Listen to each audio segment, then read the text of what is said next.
Welcome back to the High Tempo Sports Podcast, episode 66 today. Happy New Year, everyone. Today is the 3rd, right? 3rd of January? Yeah, 3rd of January. Sunday, first episode of 2021. That's crazy. We started this in what, 2019? Yeah. That's insane. That's 2 years. I mean, not really 2 years. Not quite, but we started at the end of 2019. Yeah.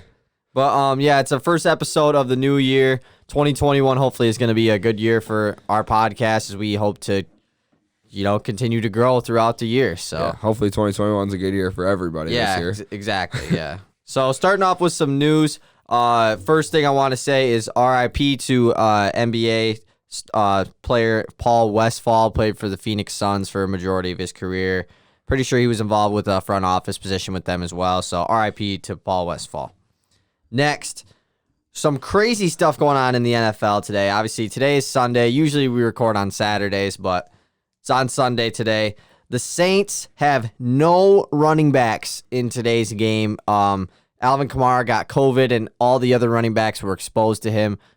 So they don't have a single running back today. So today, I guess they're throwing somewhere back. I mean, it'll be a wide receiver probably, maybe like a corner. I don't know. I mean, they could for some of their plays, anyways. They put Taysom Hill back there, so they've got their options. It's not like not having a quarterback. They're not like. I mean, who do the Saints even play today? They play Carolina. Yeah, I mean, they should be fine. Yeah, you'd like to think. Yeah. Next, Texas head football coach Tom Herman has been fired. This was kind of surprising because Texas wasn't bad this year. Like they were decent this year. But they have been fired, and they expect to hire Steve Sarkisian, Alabama's offensive coordinator, former USC coach as well, to be the replacement. So, I mean, that's a pretty good replacement, as Bama's offense was really, really good this year. So, is it just me, or has Texas been firing their coaches a lot, like over the past 10 years? Like, how many coaches have they been through? I'm not really sure. I think they've been through quite a few. I mean, at least 3. Not a lot. Yeah, probably 3. Yeah, I would say 3. I think that's quite a bit for a program like Texas. For Texas, that kind of is a lot. Yeah. Next on the news, Carson Wentz. This actually just came out this morning. Carson Wentz has stated that once the season is over for Philadelphia, he is going to request a trade as him and Doug Peterson. He said that. Let me actually read what it said, because it was like, let's see. It says, Carson Wentz plans to ask for a trade because relationship with head coach Doug Peterson is fractured beyond repair. That's what it is. This was kind of expected, though. Carson Wentz lost his job late in the year to Jalen Hurts, so I mean, I didn't expect to see Carson Wentz in an Eagles uniform next year, but now it's kind of confirmed. It's crazy to think he's requesting a trade. I mean, obviously you'd think that would happen, but I don't know who wants That's Carson Wentz. That's the thing. Who wants Carson Wentz? Like, not saying that he's a bad football player, but he's on a good contract. He's on a large contract, and he's just like, I mean, he wasn't a good football player this year. He was really not bad. This year, but he has shown that he can be at times. Yeah, when Philadelphia was really good. He took him to the Super Bowl. He definitely didn't take him to the Super Bowl. Nick Foles took him to the Super Bowl, but Nick Foles only played in the Super Bowl. He played the whole entire playoffs. Oh, I thought he just got in the Super Bowl. He played at the end of the year in the playoffs. My bad. I thought he played in the Super Bowl. But Carson Wentz, I mean, he's not bad. He's still young. I mean, he's not that. I mean, not young, but he's not old. Yeah. But I definitely could see a team. I mean, I don't think he's going to be too expensive to trade for. I don't think you're going to have to give up a lot to get him. So I could definitely see a team, even like Washington, taking a chance on him or something. And then last, Matthew Stafford will start today in the Lions' final game of the year against the Minnesota Vikings. Don't know why, because he is kind of banged up right now. He left last week's game early. I really wish he wouldn't play because it would suck to see him get hurt even worse, but that's how he is. He just loves, he'll always play. If he can play, he will play. Isn't that what he said? I think he said that in an interview. Yeah, that's pretty much what he said. So let's get into the college football playoff on New Year's the other day. What was that, Friday? These games happened? Yeah, Friday night. Friday, Bama played Notre Dame. Bama won this game pretty easily, 31-14. Mac Jones, 25 of 30 for 297 yards and 4 touchdowns. And Devontae Smith, 7 catches for 130 yards and 3 touchdowns. Just both of them adding to their incredible years that they're having. What did you take? Any takeaways from this game for you? Notre Dame didn't look very good. And I don't know what was wrong, but they could not guard Devontae Smith. And understandable. And Can. Nobody's been able to guard him all season. Devontae Smith is unbelievable. And he looks weird out there because he is so skinny. His arms are so long. He's so skinny. His wingspan is super long. But he's unreal. Alabama looks unbelievable rolling in to the championship game. And, I mean, they're the number one team for a reason. There's no doubt about that. Ian Book for Notre Dame didn't look the best in this game. Bama's defense played really well. Book didn't even throw for a touchdown pass. And Bama definitely dominated this game and like you said, showed why they're the best team in college football. And then in the second game, the night game, I was definitely more excited for the Ohio State Clemson game just because I figured Bama would beat Notre Dame. I think we all kind of assumed that. Ohio State Clemson, though, I really didn't know what to expect going into this game. Obviously, I was rooting for Clemson, not an Ohio State fan, but I wanted to be a good game, and it was a good game until Ohio State just kind of took over. It was kind of right before halftime, and then in the third quarter especially, they took over. They win 49-28. Justin Fields, 22 of 28, 385 yards, 6 touchdown passes, along with 1 interception. Trevor Lawrence was 33 of 48 for 400 yards, 2 touchdowns, an interception, and a fumble. I mean, Justin Fields threw for as many touchdowns as he had incompletions. That is unbelievable because it was 6. That's nuts. 6 touchdowns he's throwing for with 6 incompletions. He was unbelievable in this game. And he was kind of just proving not the haters wrong, but I mean Fields was, and even I was one of them. Fields just hasn't really impressed me that much lately, at least in the past couple weeks.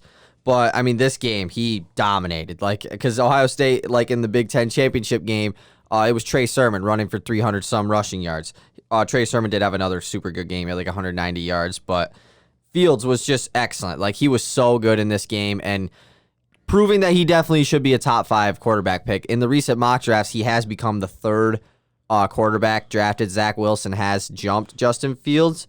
So it's going to be interesting to see where he goes in the draft. And obviously it depends on who gets what pick and everything. But, yeah, what else from this game was rising to you? I'm just glad that based on everything that happened, everybody was saying Ohio State might not deserve to get in. And that was a real thing because Texas A&M had a great case to make the college football playoff. Yeah. And Ohio State only played 6 games all year. But they proved that they deserved to be there more than anybody, which was really good for the college football playoff and those guys who picked them because they couldn't get razzed on. And Texas A&M, they ended up winning? Yeah, they beat UNC. Yeah, they won 41-27, but they were losing going in the fourth quarter. Yeah, they had a really good fourth quarter. But yeah, the Ohio State thing, I hate to say it, but it's probably a good thing that they won just because if they were to lose, the committee would get so much just hate for Ohio State losing because they would have said they didn't deserve to make it and everything. But Ohio State wins this one. Bama, Ohio State is going to be on Monday, January 11th, a week from tomorrow. I mean, who's going to win this game? I'm not really sure, honestly. I actually have no idea. I really do think that Devontae Smith's speed is going to be too much for Ohio State to handle. But Ohio State's corners, I mean, that's where they thrive. Their secondary is very good defensively. But you also you look at the Notre Dame film, and Najee Harris was getting, it looked like 4 or 5 yards a touch. Yeah, I mean, he could Najee not Harris be is stopped. nuts. Yeah, and it wasn't that hurdle he had was crazy. And it wasn't so much what Najee Harris was doing. The offensive line for Bama is unbelievable. Oh, yeah. But the Big Ten is known for their power. So I want to go with Bama, just because I definitely think Bama is just the better team than Ohio State. It's just you're going off of this year. The way Ohio State played though the other night, I mean, they played so well against Clemson. They kind of just took a lead early in that game and never lost it. They never really gave Clemson a chance to come back. If Clemson scored, Ohio State came right back down and scored. Justin Fields was throwing some crazy deep balls, Hail Marys that were right on the money. But with all that being said, I'm probably still going to take Bama just because they've looked unstoppable this year and Ohio State has looked stoppable at times. Yeah, and you have the thing with Ohio State that is different now, I think, is you have a lot of guys who have found new motivation to be really good with Dabo's comments. So you might see a different Ohio State team, but I'm still taking Bama. And they asked Dabo after the game, too, about his comments, and he said he still stands by putting them at number 11 in his own power ranking and everything. A bunch of Ohio State guys who were on Instagram Live, like making fun of Dabo and everything. I mean, it was just a poor idea from Dabo Swinney. Oh, it was just bad. It was all bad by him. Not a good idea to call out the team that you are about to play. Like, it's just that's just a recipe for disaster. And you got blown out. So where do you put yourself in that? Number 12 at least. Like, you got blown out by them. So yeah, Bama Ohio State is going to be a really exciting game, and I just can't wait to see what happens. Me either. I'm really excited for that game. So are we ready to hop into some NBA talk? Yeah. NBA talk. We are now almost 2 weeks into the NBA season. Mm-hmm. Like about 5 or 6 games. Yeah, some teams I think have played 7 games. But yeah, I mean we're into the season. It's nothing crazy right now. But oh my gosh, I can't talk. What we are going to be doing is 3 surprising either teams or players and 3 concerning teams or players within the first almost 2 weeks of the season. So do you want to kick it off first? Yeah, the big one for me. Well, what are you starting with? Surprising. Okay. The biggest surprise to me this season. There's a couple teams that have surprised me, but they didn't surprise me. But this team has, and that is the Cleveland Cavaliers and Sexland, and how good they look. You were looking at one of the worst passing backcourts in the NBA last season. I mean, not playmaking backcourts. I think that's. They didn't get any assists. Neither one of them did. Darius Garland is averaging 17 and 7 this year on 45% shooting in his sophomore season. That is a great sophomore season, especially when you're taking. I mean, Colin Sexton averages 26 points, shooting 55%, and they share a backcourt. That is so good for the Cleveland Cavaliers. They're 4-2, and they're playing good basketball right now. Yeah, I had the Cavs on one of my surprising as well. They're 4-2. They're playing good. And their defense too has been really good because I'm pretty sure they were the worst defense in the league last year. Like, I'm almost positive. And their defense has been really well. Like, they're not allowing a crap ton of points. And even I've only gotten to watch like 2 Cavs games this year. Like, not obviously the whole game, just parts of them, but they are definitely like playing aggressive, and they want to win basketball games. And it's really good to see, like you said, Colin Sexton, specifically him, just kind of break out to start this year. He's still only averaging like 3 assists, I think, right now. Yeah, but that's just not who he is. It's not who he is. He just is going to score 25 and then have 3 rebounds and 3 assists. Yeah. Just how he is. So what's another surprising one you got? Phoenix Suns are at the top of the Western Conference right now at 5-1. And every time I've watched them, I think they look awesome. They look so, organized, I guess. It always looks like they're in control of the game, no matter what is going on. And I think that's a lot of Chris Paul. And I also think it's growth from their young guys like Cam Johnson, Mikal Bridges, bringing in a new vet like Jay Crowder. I mean, they just look very, very good. They're not going to keep this up. They're not going to end up being the number 1 team in the West, but they look very good right now. Yeah, they look like a playoff team right now for sure. Like you said, that the maturity of this team is definitely just something you notice. They just keep a nice pace. They don't play like a bunch of young guys like Phoenix has the past several years. But yeah, Chris Paul and Jay Crowder really. Even like Langston Galloway, he'll come in and knock down a couple shots. We talked about Cameron Payne last week. The Suns are definitely really fun to watch. Like they are really composed. They're a good defensive team as well. Obviously, I mean, they're surrounded by really good defenders. So I like the Suns a lot. I didn't have them as a surprising team though. My next surprising team was the Houston Rockets, specifically like everyone else other than James Harden on the Rockets. Like last night they played without James Harden. John Wall had 28 points, 6 assists. Christian Wood had 20 points, 15 rebounds, and 4 blocks. They didn't have James Harden. They started off 0-2. They're now 2-2. But like literally they just took John Wall. They gave Washington a better player in Westbrook, got John Wall back, and John Wall is now better. Yeah. Oh, their GM looks like a genius right now because he made a move that at the time made a lot of sense, especially because James Harden said he wanted to part ways with Russell Westbrook, and it made a lot more sense because now we have John Wall, and it's like, okay, well, but now he did everything right. He got rid of Russell Westbrook for James Harden's case and because he wanted him gone, and got back John Wall, who's now playing better than Westbrook. Yeah, John Wall has been playing super good. he's been playing with a lot of energy too. Like he's defensively, he's blocking hella shots. I like this Rockets team a lot. It's just so sad to see Christian Wood playing so well. Like, I mean, okay, it's not sad. Like, I love to see him doing well. But it's so sad that he's not wearing a Pistons jersey. It's hard to know that we just let him walk. And it's hard for me because I feel like that just isn't the way it happened. Like, just to let a guy like Christian Wood walk just doesn't feel right. It doesn't seem right. Like, something had to have happened. Everybody said the entire time the biggest Pistons thing they had to do this offseason is re-sign Christian Wood. Yeah. And it didn't even seem like they tried. The craziest thing is, like, I'm really liking what Jeremy Grant is doing for the Pistons, and I'm happy with that signing. But what's crazy is they could have had Jeremy Grant and Christian Wood. Yeah. Like, you could have just put Christian Wood at the 5. Mm-hmm. That's what he's doing in Houston. That's what he did for the Pistons last year when he broke out. Like, I don't know. It's just tough. It's very tough. It's hard. It's frustrating. Sit here and watch and listen to Christian Wood, especially because he's on my fantasy team in one of my leagues. And he's dropping like 54. Like, he dropped 54 last night. Yeah. And it's just like, okay, and we don't have him. Nope. Like, it's hard. But yeah, the Rockets are on my surprising just because, but it wasn't the Rockets specifically as a team. It was just certain guys on the Rockets. Last surprising thing for you. I mean, I've got 2 more. Okay. Markelle Fultz is my surprising player. He has been playing exceptionally well for a guy who we thought might not even be in the league after a couple of years because of the way he was playing in Philadelphia. He's averaging 15 points, 6 assists on 40% shooting. Shooting the ball, he's not shooting the ball well. He still can't hit a 3, but I mean, he's shooting 26% from 3.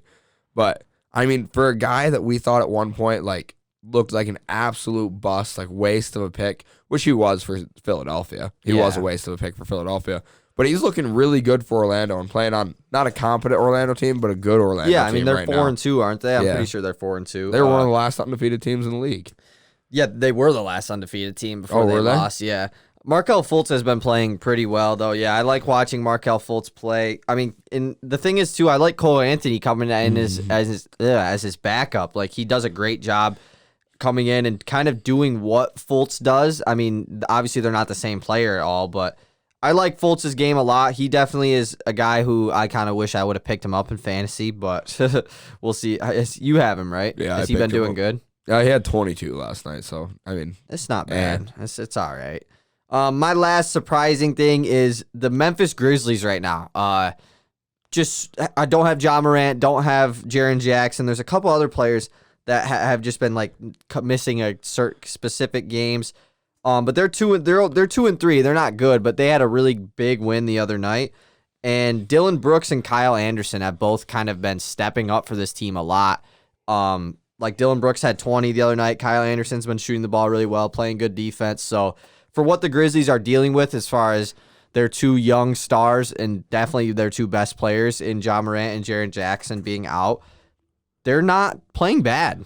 No, that's a tough thing to do, to just play well, even though you know in your head you're down your 2 superstar players. Yeah. 2 star players. It's a tough thing as a player to just go out there and still try to play hard. Do they still have Valanciunas? Yeah, he's been playing pretty well. I had no idea if they still have him. Yeah, he's still on there. Him. Yeah, he's been playing really good. So, do we want to start with our 3 or you have one more, I got right? one more. Yeah. This Philadelphia 76ers. I expected them to be good. I didn't expect them to be 5-1 good and looking really solid. The Seth Curry pickup looks like it's a great move. Yeah. I mean, and Tobias Harris has just stepped it up. I mean, it's just that he's just playing that much better, which is huge. I mean, because that's been the issue with him is that contract is so bad because he's just not playing well. Same way with what we said about Al Horford. But now Tobias Harris is playing well, and the Sixers are rolling right now, and it's about carrying that energy forward. Yeah, I didn't have the Sixers on my surprising. But I don't think they're surprising. Yeah, it's not really a surprise to me that they're good because, I mean, what Daryl Morey did in the offseason was simply what everyone thought needed to be done. Yeah. Get rid of Al Horford and get shooters and then play. Like, he did exactly what everyone thought that he should do, or that the Sixers should do at least, and they're playing good now because of it. Joel Embiid has been dominating this season, like absolutely playing super good. I'm trying to think of who the player is. I can't think. There's a player on their bench who's been playing really good, and I can't think of who it is, but Yeah, we're just going to skip past it. Yeah, I don't know who it is. But yeah, the Sixers are really good. Best team in the East right now. Ben Simmons has been playing pretty well. Like you said, Seth Curry and Tobias Harris. Yeah, he's definitely stepped it up. And remember, we're only 6 games into the season, so these surprises. Yeah, all these things are just what has happened so far. Yeah. They're all overreactions, obviously, but you kind of have to because we don't have another choice. What else would you talk about? Yeah, so Cleveland could end up missing the playoffs by a long shot. Yeah, but it's just what we've seen so right far. Now. They're surprising us by being 4-2. The most concerning issue, teams and players. My number one is the Washington Wizards. They have looked awful, and I have only gotten to watch them play once, and they are bad. Yeah, we kind of talked about them last week. I have them on here too. They're really bad. Their defense especially is really really bad. And it just I don't like it. It just makes me feel bad almost because they traded for Westbrook, and Westbrook was already getting so much hate, for how he played in the bubble, and now his team he's on is not doing good at all. Bradley Beal is still playing really well. Westbrook is, putting up stats, but they feel empty. Yeah, his shooting percentages aren't the best. They definitely feel empty. This team just is not very good defensively at all. And it's sad because the Westbrook slander has gotten unbelievable, and it just keeps, even last year during the bubble, I thought it was bad, but it just keeps getting worse and worse. You can't go on NBA Twitter, and not see Westbrook slander about how bad he is. For real. It's just, it's unbelievable, and I hate seeing it because I was rooting for the Wizards to do well this season, and they just aren't. Yeah, I mean, and they definitely can pick it up as the season goes on, but they need to make changes to their team though. They need a defender. They for sure need to make changes. Their backup point guard rotation isn't the best with Ish Smith and Raul Nato. It'd have been nice if they would have gotten Chris Dunn, who signed with the Hawks. He'd have fit perfectly on this team because he can guard the 1 through 3 and still play point guard. So this team definitely needs defenders. And they're just because they literally will start 5 guys that are just not. None of them are defenders. None of them, and some of them are and notably bad bad defenders. 4 guys off the bench that are not good defenders. They're good offensive players, but and they start 2 guys that are notably bad defenders, and Thomas Bryant and Davis Bertans. Oh yeah, those 2 guys are and that's bad their defenders. front court. Yeah. Yeah, it's not very good for the Wizards. Another concerning team for me is this one's kind of obvious as well. The Denver Nuggets. They're 1-4 right now.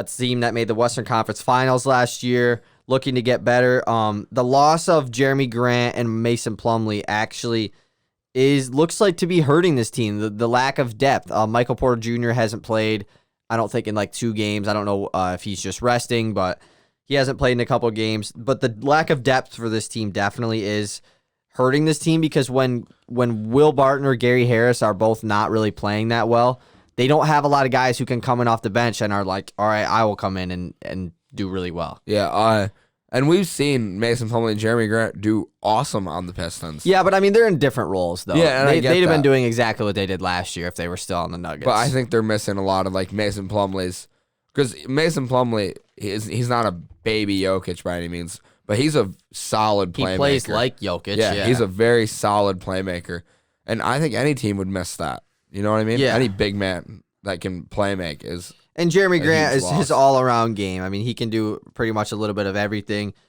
And, Paul Millsap is, when Paul Millsap's playing over 30 minutes a night in the starting lineup, it's just how good's that team going to be, because Paul Millsap is older. Obviously, he can still shoot the ball pretty well, but they definitely need Michael Porter Jr. at full health. Monte Morris is kind of really the only guy who comes off this bench and puts up really, and at least plays a lot. Because I looked at their box score from the other night, they played 12 or 13 guys. So I don't know. The Nuggets at 1-4 is definitely concerning. I mean, they need to start picking it up. They're a team because nothing really went wrong. Nothing really they're changed. just off to a slow start. And obviously, with no training camp, no summer league. I know they don't have much young guys, but they're just. There isn't a lot of time to prepare for the season as a team that went far in the bubble, so they haven't had a lot of off season. They got R.J. Hampton, right? Yeah, I thought so. That's the only. I don't even know if they have another guy. They got Zeke Naji too. Oh, Zeke Naji. Yeah. And my last team, because I had the Nuggets too. My last team is the Golden State Warriors. I think this is probably the most obvious.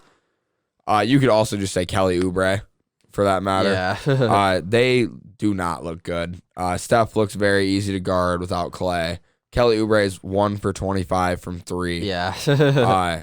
You're not going to win basketball games like that. I will say, though, Wiggins has stepped it up a little bit. He had a really good game against the Pistons, and then he followed it up with another good shooting game, at least. He's shooting better from 3 than Steph Curry is so far this year. Steph Curry's not shooting the best from 3 because he's taking a lot of forced shots. But, the Warriors are concerning because I don't know. This is one of those teams that, like, the Nuggets, and I also have the Raptors as my last one at 1-4. Those two teams are teams that are like, okay, they're off to a slow start, but they'll pick it up at some point. We know that those two teams are playoff teams.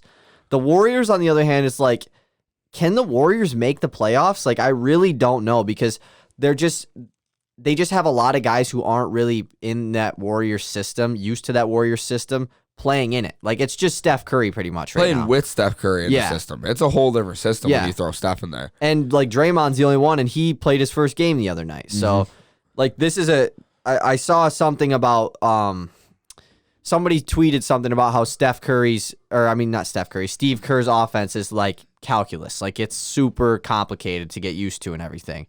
And it's kind of showing. Yeah, and they don't look. Kelly Oubre does not look comfortable. No, not at all. He looks lost. They leave him wide open. And his team, and like you said, those other two teams, will you think they're going to pick it up? With them, I don't know if they're ever going to pick it up. Not the thing that I don't know if they're ever going to pick it up because they probably will start. Kelly Oubre is not going to shoot 4% all year. Like, he will pick it up. But I'm just saying, is this team, like, because we know Denver and Toronto, they're playoff teams. Is Golden State a playoff team, like, in the future? I don't know because of how well Phoenix is playing, how well New Orleans is playing. There's a lot of teams that I didn't have in the playoffs that are playing much better than Golden State. Yeah, and I had the Warriors like the 6th seed. Yeah, I had them at like 6 or 7. I expected them to be pretty solid this year. But that was before I realized that, you need more than one shooter on the floor if you want to have one shooter be successful. It's hard on them. It's crazy to think that, I don't know what I was going to, that they're just, this fall has continued to happen. Yeah, of the Warriors dynasty just falling, yeah. It's not their fault. It's injuries. It's not like they're just playing bad. It's all injuries. If Clay was there, I don't think we'd be having this conversation. The thing is, when the Warriors dynasty, like, fell apart, it was kind of like, I feel like everyone was a little happy. Like, looking back at it, though, it would have been nice to see how long it could have gone on until, like, without injuries, just until they got derailed and just started to not be good. Obviously, the Warriors dynasty, like, I'm not saying it is over, but it's just they're not what they used to be at all. But they have a lot of assets. Obviously, they have the number 2 overall pick on their team. They're going to have a pretty good pick next year with the Timberwolves pick, and they have their own pick. So, we don't know if they're going to be good or not. So, yeah, the Warriors, they're not, like, in a bad spot, but they need to figure some things out. No, yeah, because James Wiseman's going to grow. I like James Wiseman a lot, especially on that roster. And it's just going to take, this team just needs time to get better. And that's literally just all they need. They just need time. Maybe it'll be a next year team. Maybe you'll see Clay come back and they'll be next year's team. Who knows? Who knows? Because they've got a lot of moves, making a lot of assets, like you said. Mm-hmm. So, are you ready for a quiz? Surprise pop quiz. No. Pop quiz. Can you name for me the top 5 points per game scorers in the NBA right now? They're not guys that have randomly played one game and scored 40. Like, it's 5 guys you know. Top 5 scorers in the NBA right now. Is James Harden on there? James Harden is number 1 at 37 points per game. He's only played 2 games, right? I think he's played 3. Okay. Number 2, I'm going to just say Damian Lillard.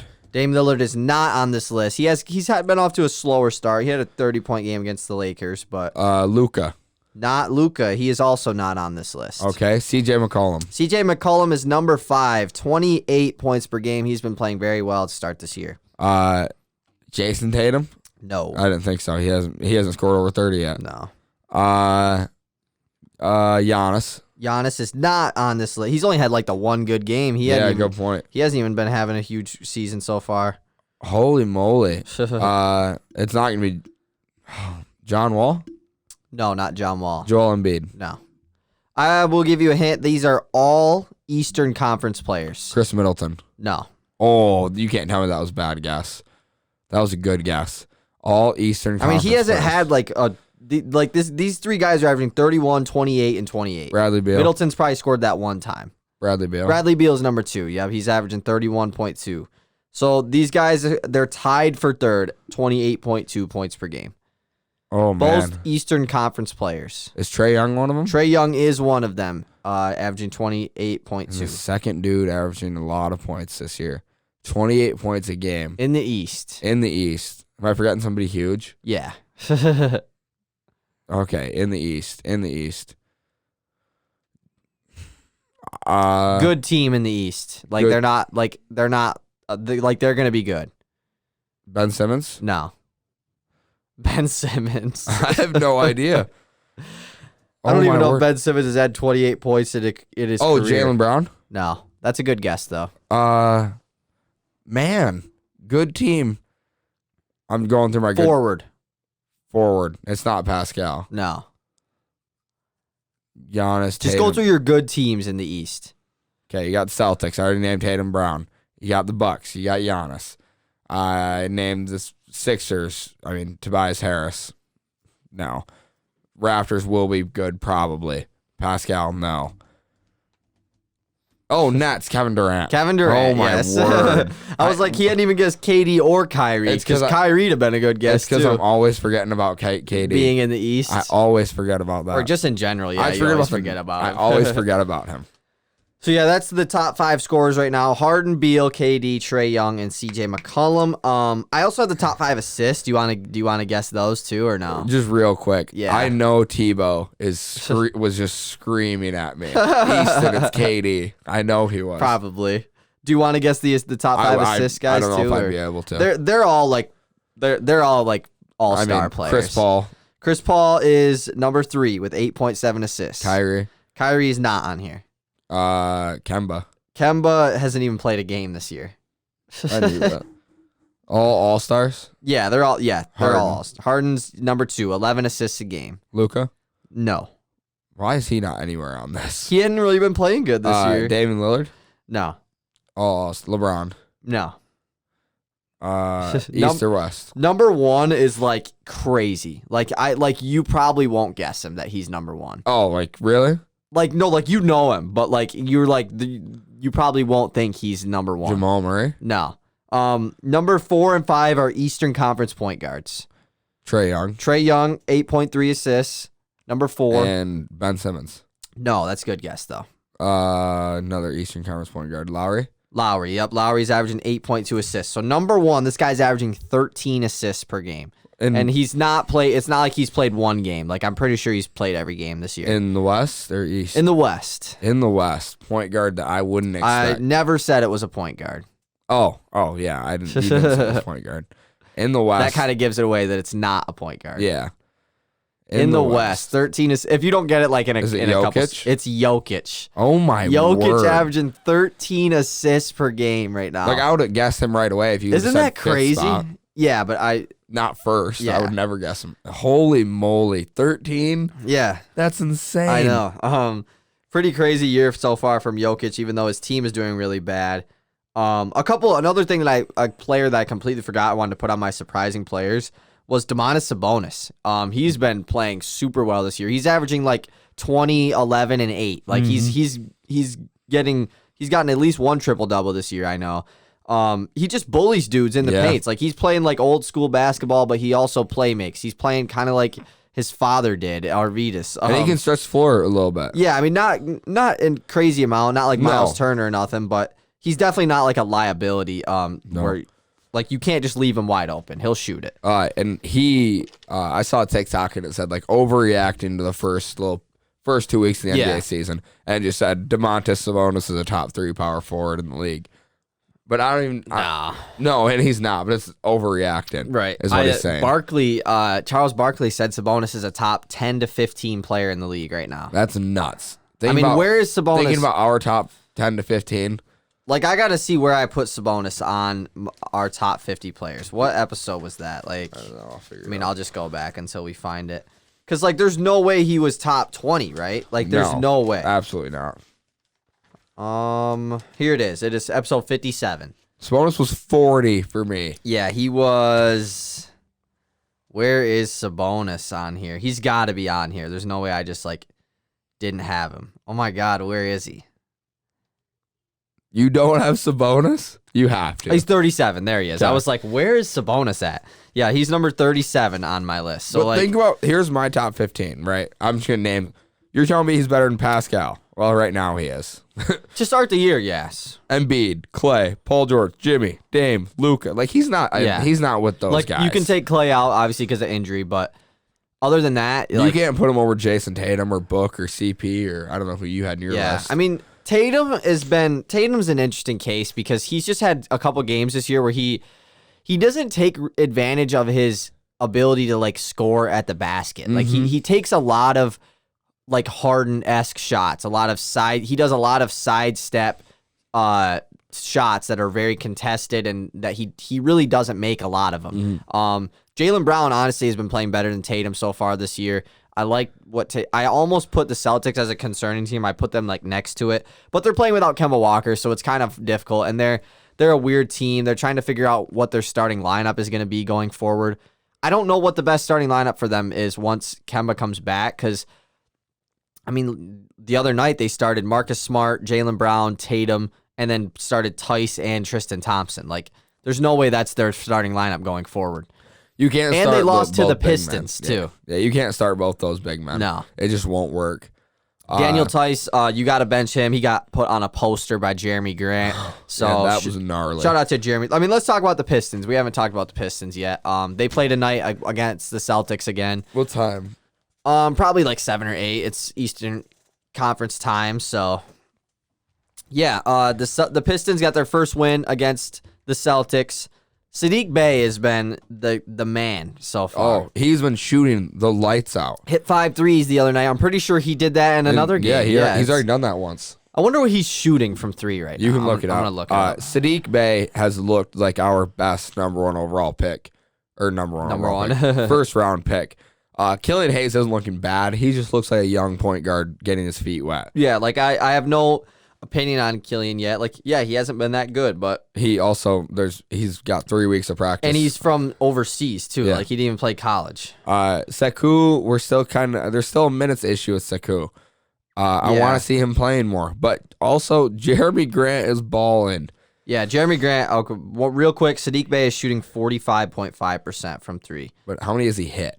I mean, I'd have to find. He's attempting 5.5 per game, which is those are a good lot. numbers. That's good. I don't know how to find like the exact amount. If he's shooting that much, he's got the confidence to make that much, and he's only playing 20 minutes a game right now. I mean, not even, which is huge for a rookie guy to be coming into that confident shooting the basketball. Yeah, and he's kind of just been playing a lot with. I mean, Blake's been hurt, so Jeremy Grant's kind of been playing the 4. Saddiq Bey plays like the 2/3. Josh Jackson's still been playing really well. I love watching Josh Jackson play. Yeah, I'm just excited to keep watching the Pistons. Like, I just can't wait to watch the young guys grow. Like you said, Sekou needs to be playing more. It's something that I've had an issue with Dwayne Casey ever since he got here. Just the lack of playing Sekou. But like you said, we don't know if he's ready or not yet. We don't know if because he doesn't have a lot of experience. And he really doesn't. The way he is playing Saddiq Bey and Isaiah Stewart right now and Killian Hayes tells me that it's not just like Sekou isn't ready. Just with the minutes he's either given that to or other they just don't think he's good. Like, That's they what just I'm have saying. given up on him. Like, which I would hate that they've given up on him. I would too, but I'm glad that some of the young guys are getting minutes. Oh yeah, definitely. I'm cool. Like, as long as I didn't think that Isaiah Stewart was going to play until like halfway through the year. Yeah, and he's been playing well. I mean, he's not playing a lot. He's playing 15 minutes a night, but he plays hard. Like, he plays like, okay, I'm going to show you that I deserve minutes. And he definitely deserves minutes over Jahlil Okafor. 1,000%. Jahlil Okafor does nothing better than Isaiah Stewart. Nothing.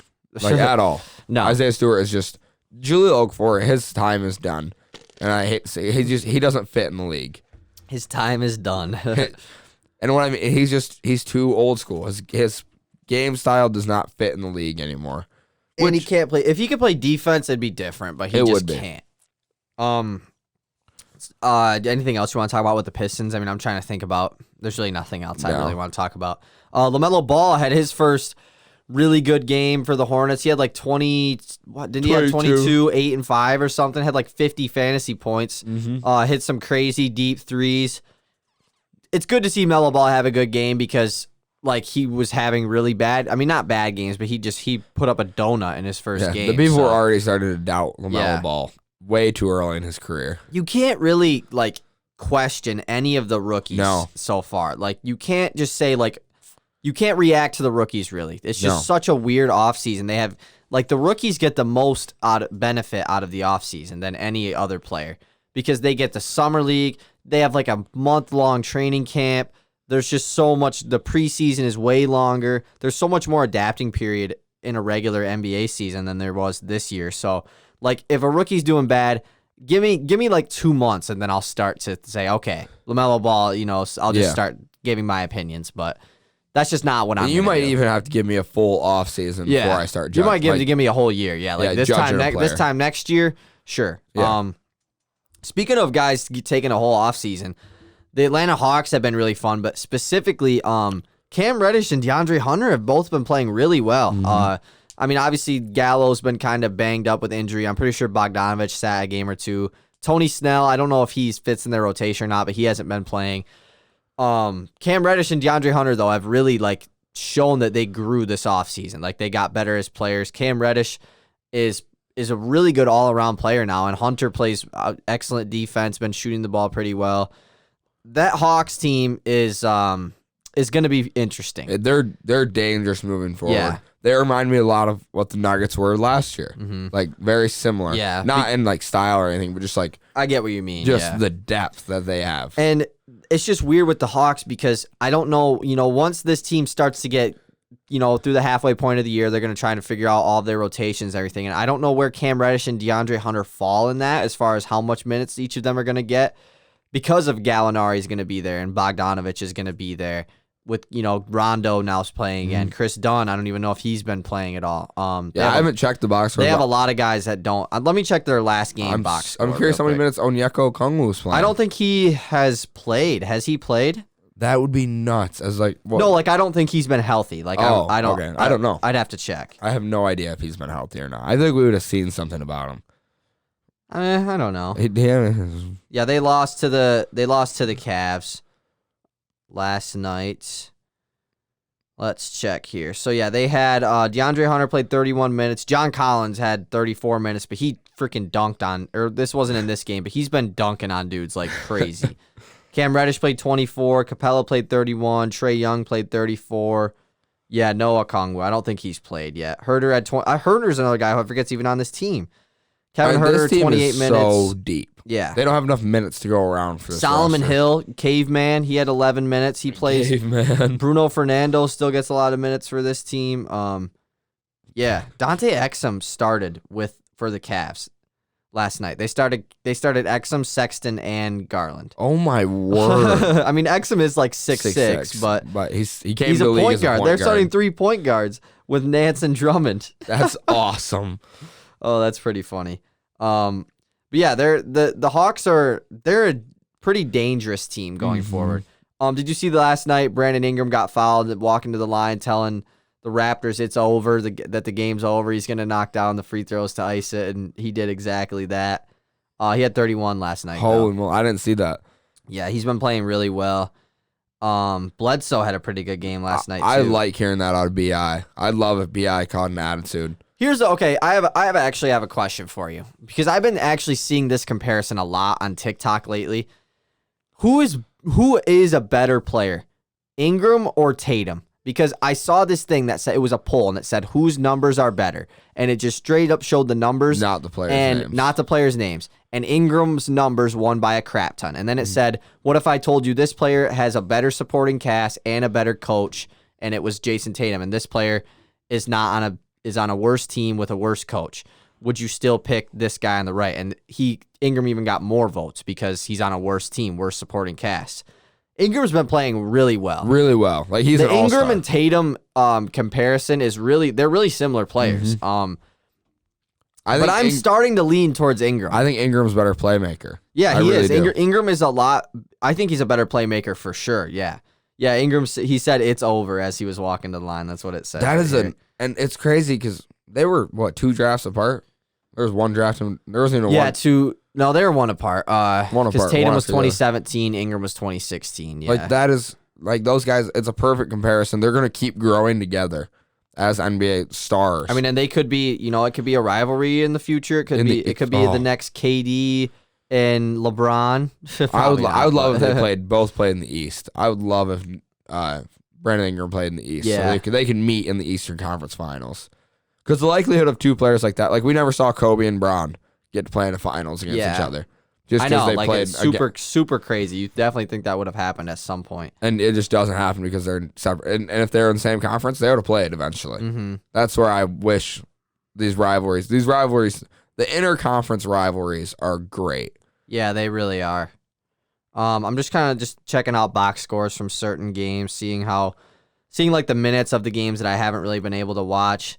It's good to see Dwight Powell back for the Mavericks. Is there any other like specific teams or players you want to talk about though? Well, I've got a question for you. What's the biggest interconference rivalry in the East between players?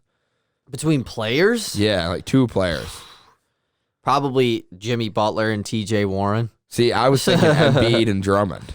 Embiid and Drummond, yeah, but like it's just not really that insane. It's not a good rivalry though because Drummond doesn't make the playoffs. No. Like for me, a rivalry honestly is a playoff rivalry. It's probably Butler and Warren. Probably as far as teams go though, like a team rivalry. I don't know. Celtics and Heat. I don't know. Celtics Heat, like they maybe. I think like Cavs Raptors obviously used to be a huge one, but I think that the Celtics and 76ers is a pretty big one. Yep. They've played against each other in the playoffs the past couple years. Yeah, Celtics Heat haven't played Heat Bucks could become one. I hope. That would be really pretty cool. Western Conference rivalries, I mean LA. Yeah, Clippers Lakers, Mavericks and Clippers is a pretty big one. Nuggets Clippers is a big one too. I mean, pretty much anyone in the Clippers. The Trailblazers, that was another team I want to talk about. Beat the Lakers in Staples Center the other night, played really well. I really like what Portland's doing this year, and I definitely think that they could make a run. It would be so awesome to see a team like Portland make it to the finals out of the West. It would be. In this year, it would be awesome. Yeah, because it's just like with all these, like, we don't know who's going to make it, and there's a lot of big market teams that are all contenders, both LA teams, Boston, Miami. But none of them are for sures. None of them are for sures. To see a team like Portland go, or like even, it's super early, but like Phoenix or, something or like Denver. That. Yeah. Go to the finals. Like that would be so awesome to see. Yeah. Or Dallas is another one. Yeah. I mean, Dallas is a big market, but they're still mainly because of market. They're an underdog. Yeah. Dallas is a pretty big market. Like they're a pretty huge city. I guess. Yeah. Yeah. They're huge. Yeah. It's Texas. Yeah. You're right. They bring in free agents too. Yeah. So. Any other NBA talk though? I mean, no, any other specific teams? So lastly, we have a couple NFL things before the games start today. Obviously, all the NFL games are today. About 15 minutes from now, actually, they start. So quickly, the Chiefs, no Mahomes, no Tyreek Hill. I am really wishing I would have picked them to lose. Who did they play? Who did they play this week? The Chargers. Man, I really wish I would have picked them because I mean they probably will still win. I don't know, but if the Chiefs end up losing, I'm going to be so mad that I didn't pick them. And then this guy for the Rams, John Wolford, he is going to start for the Rams today at quarterback. Obviously, no Jared Goff. And I was watching Sunday NFL Countdown before the podcast this morning, and they apparently the Cardinals have no clue, no footage of this guy. They have no scouting report on. They know that he's mobile. He can run. That's it. That's unbelievable. Is that a good or bad thing for either side? That's a bad thing for the Rams. If you cannot find film on a guy, it is a bad thing. No. He's on the Rams. That's what I'm saying. It's a bad thing because he's not going to be good. If you can't find film on him, I can't believe. Well, I don't know if they don't have film. Like he played in preseason or whatever, but they just don't have a scouting report. Like they don't know how he plays. Then they've never seen a full game. Then that's probably a good thing for the Rams. I would think it's a good thing, right? Yeah. Like They have the Cardinals don't know what to expect from this guy. Like he could be really good, but it all like you said though, it could be really bad. The fact that no team has a scouting report on him, like okay, then he just sucks then. Yeah. But I kind of really hope that the Cardinals win this game. But it doesn't really matter. I'm rooting for the Cardinals. I'm rooting for the Cardinals too, just because I picked them. But I'm pretty sure we both picked them. We both picked them. It doesn't really matter. Just the games that we pick separately. It's going to be a huge day of picks. I mean, lots of football to watch. Lots of football to watch today. It's going to be a huge day. We both picked, or who did you pick to miss the playoffs in the AFC?